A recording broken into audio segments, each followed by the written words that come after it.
I understand your intentions. You entered into marriage for financial gain. Cease uttering such absurdities. It is quite clear, isn't it? A person in your situation, a financially struggling single mother. This is why you persist in remaining even after your husband's passing. Your presence is truly unpleasant on a daily basis. My name is Emily, 35 years old, and am on the receiving end of such snide remarks from Emma. My father passed away when I was very young, and I was raised in a single-parent family. Thankfully, my mom kept working even after she got married, so we weren't exactly destitute, but we certainly weren't wealthy. Still, my mom was always cheerful, and she worked hard for me. Because of this, I never felt particularly lonely growing up. I planned to start working after graduating from high school. My mom, however, had been diligently saving up for my college education.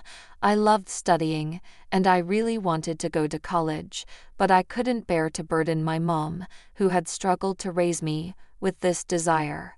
More than anything, I wanted to ease her burdens, so I gave up on the idea of going to college right from the start. When my mom suggested that I go to college, I was overjoyed. My mom got married when she was 23, and she had me when she was 25. When I was in my third year of high school, my 43-year-old mom, who was still very active, told me, "I'm still in my early 40s and I'm very healthy, so Emily, pursue the path you like. It would hurt me far more if you gave up your future because of financial concerns." Mom, I felt tears welling up at my mom's kindness and strength. I took on a part-time job to help cover tuition. Thanks to that, I was able to graduate college without taking out student loans. After graduating college, I joined a large trading company. I worked hard every day because I wanted to make life easier for my mom. Within 5 years of joining the company, I was promoted to administrative assistant, and my salary increased. I took my mom on trips and was able to buy her the massage chair she had been wanting. 2 years after becoming an administrative assistant, my work was recognized and I was chosen to be an executive assistant. I got to talk a lot with the president's son, Ethan, and our relationship progressed to dating and eventually marriage. Congratulations, Emily. Be happy. Yes, thank you for everything. When I expressed my deep gratitude, my mom was moved to tears. She was incredibly happy for me, and it was a truly joyful time. However, that happiness was short-lived. Just 2 years into our marriage, my husband suddenly passed away. He collapsed clutching his chest at work and was rushed to the hospital, but by the time I arrived, he had already stopped breathing. That morning, I had watched him leave for work, tearfully saying, "I'm off." I could never have imagined such a harsh reality. The shock was so great that for a while, I could barely speak. It was unthinkable that both mother and daughter would lose their husbands. I could only imagine the grief of Benjamin, the president, who had lost his only son. He looked so forlorn and was clearly devastated, just like me. I continued working even after I got married, and as the executive assistant, I spent a lot of time with the president, especially during the day. I could see firsthand just how disheartened he was. However, there was one person who didn't seem to be grieving at all: Emma. Because we lived together after my marriage, I quickly noticed her attitude. Actually, Emma wasn't related by blood to my husband. Benjamin's real mom passed away when he was just 3 years old. Realizing it would be tough for a man to raise a child alone, he remarried when Benjamin started elementary school, thanks to an introduction from a friend. No, if something happens to my hubby, all his property will be mine. What are you saying? Ethan is gone. Oh, lighten up. It was just a joke. I thought a little cheer might help everyone in these gloomy times. Please think about the time and place. You must be upset that your plans fell through. Now you won't get a single cent of our man's wealth. I never counted on such a thing from the start. Can you expect me to believe that? There is no way you would marry a wholly worthless man like Ethan unless you were after something. Stop talking like that to me.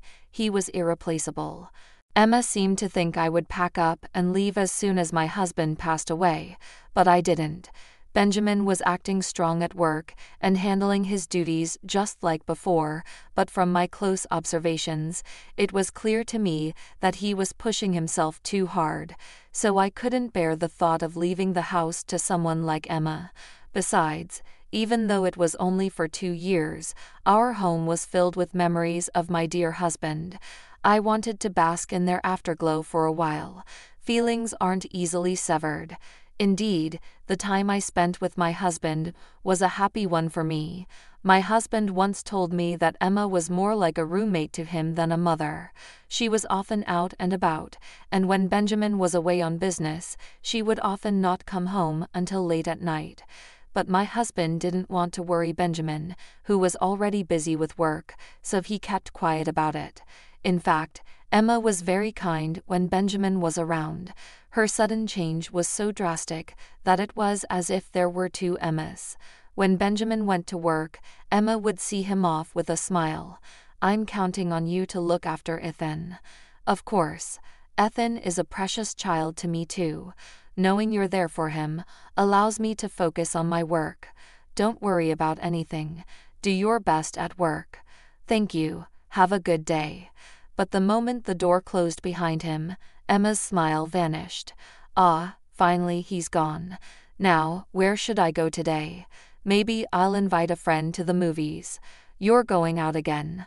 Yes, do you have a problem with that? Oh no.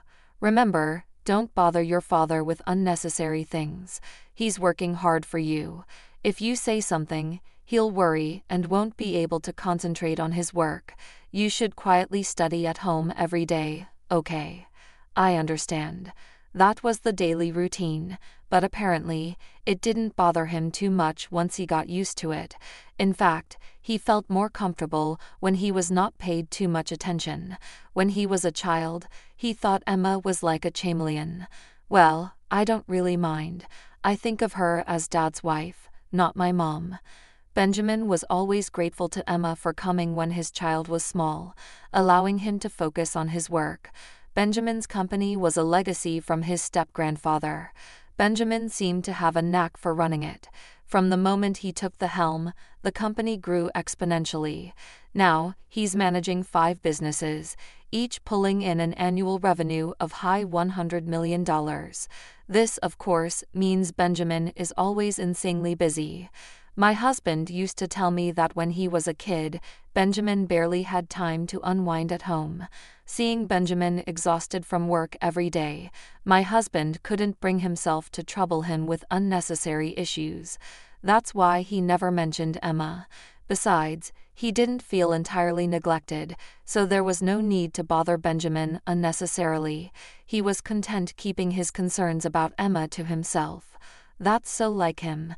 A relaxed individual, he never struck me as a typical heir to a huge company. Did you ever get angry about it? Nah, not really. I was okay as long as she was home. It gave Dad peace of mind, knowing she was there so that he could focus on his work. Plus, we never went hungry, and there were always plenty of snacks. I see. My husband laughed it off, never making a fuss. I loved that about him. Besides, it's not like they were mean to me. They just didn't fuss over me. Sure, Emma would throw some snide comments my way from time to time, but I just took it as typical mean mother-in-law banter. Plus, she was often out and about attending theater performances, shopping, or dining with friends. Since I was still working, we didn't cross paths that much, so her sarcastic remarks didn't really bother me. If my husband didn't make an issue of it, there was no reason for me to bring it up either. However, being a thrifty person since childhood, Emma's reckless spending did bother me a bit. It felt wasteful. Nevertheless, since neither Benjamin nor my husband voiced any concerns about it, I didn't feel it was my place to chime in. I kept my thoughts to myself. But after my husband passed away, seeing Emma shopping and indulging in luxuries with a happy, carefree attitude left me feeling uneasy. Benjamin was heartbroken. A man who was like a son to him had passed away, and yet Emma showed no signs of sorrow, which only made me more angry. Emma, please try to be supportive of Benjamin. Be there for him. Even though he's pretending to be okay, he's really lonely, I pleaded. Excuse me? Why on earth would I listen to you? What's your angle, huh? Trying to worm your way into our family for some of the inheritance. I have never even thought about that.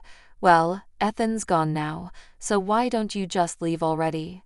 I won't be leaving. Benjamin has said he's fine with me staying as long as I need to. At this, Emma shot me an irritated look, but didn't say anything further.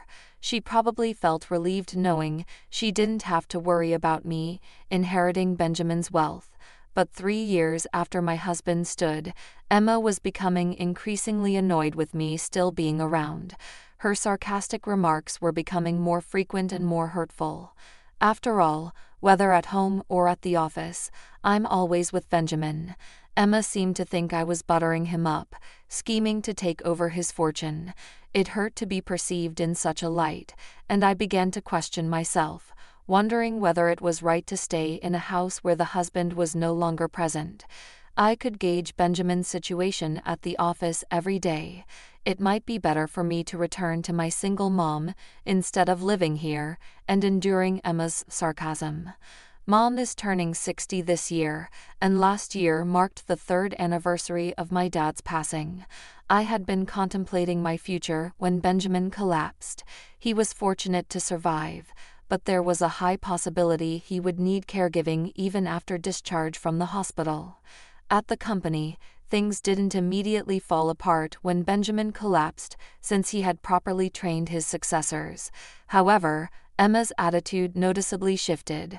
The man got what he deserved. He has been so stingy lately. What do you mean stingy? Our credit card limit has been decreased. Our living expenses have been cut. Is the company in trouble? I don't think that's the case, Emma. As it happens, she missed her husband's 3rd anniversary ceremony last year due to a hangover from the previous day's wild night out. Revealed by the credit card bill, it seemed Benjamin, who rarely checked on Emma's spending, had investigated this time. Missing their son's 3rd memorial was too much even for him. In his fury, Benjamin decided to limit the money Emma could use. That said, she was getting more than enough money for a normal life, so there was no need to complain. Benjamin himself said that the company might be in trouble. Eva's absence hit him hard, and before he knew it, things had turned sour. Benjamin said that, "Don't play dumb. You know it too. All because we lost a single son. How does that justify ruining the company?" No, I truly didn't. And yet he says, despite his condition, he is going to rest at home and live a long life. He's been telling people the doctors said he could live to 100. That's good to hear. There's nothing good about it. If he lives that long needing care, it won't be a joke. Emma, her nostrils flaring, began to launch into a tirade about Benjamin. Hearing her call him dull and annoying left a sour taste in my mouth. Who did she think had been funding her lavish lifestyle? Even if Benjamin's company was in trouble, she could at least offer to support him, I thought. And then Emma said something even more unthinkable. So I have decided to divorce him. Pardon. Just think about it. The company might be in danger. What if we end up in debt? It's only wise to get the property settled and leave before the money runs out. Are you planning to abandon Benjamin when he needs help? I can't handle a bedridden old man with no money left. I'm going to take what I can before his will is gone and say goodbye. Is that so? Emma's words, said as if she had come up with a brilliant plan, brought up a feeling of disgust in me. However, just a week after having that conversation, Benjamin's condition drastically deteriorated, and he passed away all too quickly. He's gone too, just 3 years after my husband passed. Everything seemed to go dark. Benjamin's voice was so similar to my husband's. Sometimes, when we talked, it felt like I was talking to my husband. Not being able to talk to him, not being able to hear his voice anymore, it was too much to bear. Oh no, that man has gone to the afterlife. What perfect timing. He still had assets left, right? His company didn't collapse yet. Maybe he died before taking on debt. For my sake, this means all remaining assets are mine. How fantastic. Emma, you sound pleased even though Benjamin has just passed away. Oh, you noticed. Too bad for you though. You're not getting any inheritance. I would have preferred Benjamin to be alive than any inheritance. Don't give me that high-minded act now. You're just pretending to be tough, trying to impress everyone, aren't you? Even if you asked, there isn't a single cent to give you. Despite Benjamin's death, it seemed like all Emma could think about was money. How could she be so heartless? Thinking of that, I felt sorry for Benjamin, which only added to my grief. So you don't have to come to the funeral. Strangers are not allowed at the funeral. I see, that's how it is. Emma didn't seem to understand reality, but I didn't feel the need to explain it to her. Are you sure about that? Of course. Now that he's gone, I, his wife, am in charge. Understood. So, 2 days later, Benjamin's funeral was held quietly with only close relatives, respecting his wishes not to have a grand company funeral. After the funeral, I saw a bunch of missed calls from Emma on my phone, but I didn't return them. Emma tried to reach me many times afterward, but I completely ignored her. Then one day, she suddenly showed up at my workplace. I finally got you. What are you thinking, not answering my calls? Oh, Emma, what can I do for you? Still messing around. I was kicked out of the funeral home. You were the one who should have been left out. I called you so many times that day. What's the meaning of this? Well, you're not with my mother-in-law anymore. Emma, what? Well, you said that strangers are not allowed at the funeral, so we had a family-only funeral. And then I asked Emma, who's now a stranger, to refrain from attending. You are the stranger. No, the stranger here is Emma. What? When Benjamin fell ill and was told he would be bedridden, Emma had served him with divorce papers. Emma seemed to think that because Benjamin was hospitalized, he had gone to heaven without submitting those divorce papers. But those divorce papers, I had submitted them as Benjamin asked me to, so Emma is a stranger to us in name and reality. Back then, Benjamin had shared a lot with me. It seems he told Emma that the company was in danger and that he might end up in debt. If that happened, they couldn't live the life they had been living. From then on, it would be a modest life for just the two of them, and so on. He thought that if Emma was willing to support him through that, they could continue as a couple. But in his words, Emma frowned and coldly responded, "Then it's probably better to split before you're burdened with debt." Benjamin collapsed 1 month after that conversation with Emma. Even after he woke up, he knew his health was not good, but he hid it and told Emma that he was in such a state that he would have to let go of the company, and he would probably have to rely on her for care. As expected, Emma then proposed a divorce. She probably wanted to divorce before he was burdened with debt and get some money through property division. But Benjamin, who had realized his limited time left, had already donated most of his personal assets except the house to children, animal shelters, and volunteer groups. And he had already appointed talented subordinates as presidents of his companies and transferred all the shares, so there was almost no property left to give to Emma. When he told her this, the color drained from Emma's face. "So I don't get anything?" "Well, strictly speaking, it's not exactly zero. I did leave a few $100s in savings." A few $100s, that's hardly enough. Even though Benjamin had told me this beforehand, hearing it from my mouth, I could see how thorough Benjamin was. He must not have wanted to split any property with Emma. Maybe it was Emma's attitude when her husband passed that pushed Benjamin to be this resolute. but there is the house. If I sell that. Oh yes, please move out of that house as soon as possible. I'm staying with Mom for now, but I plan to move back eventually. What are you saying? You're a complete stranger. You have even less right than I do. As I said earlier, the stranger here is you, Emma, who is already divorced. Also, the house was originally inherited by Benjamin from his grandfather, so it doesn't count for property division during divorce. So why do you have the right to live in that house? Because when I got married, Benjamin and I adopted each other. What? So I have the right to inherit Benjamin's property. Benjamin left me that house. Hardly believable, isn't it? The idea of adopting me had come from Benjamin himself. When we got married, I didn't think about it much at the time. I was going to be marrying his son, and in his eyes, that made me his daughter, so I went along with that option. But when my husband passed away, I kept quiet about this. I was afraid that if I mentioned it, Emma would think that I was after the family fortune. So I have work to do. Could you please leave? I asked Emma, if you need to communicate anything, please do so through our lawyers. I have sought the advice of our company's legal counsel.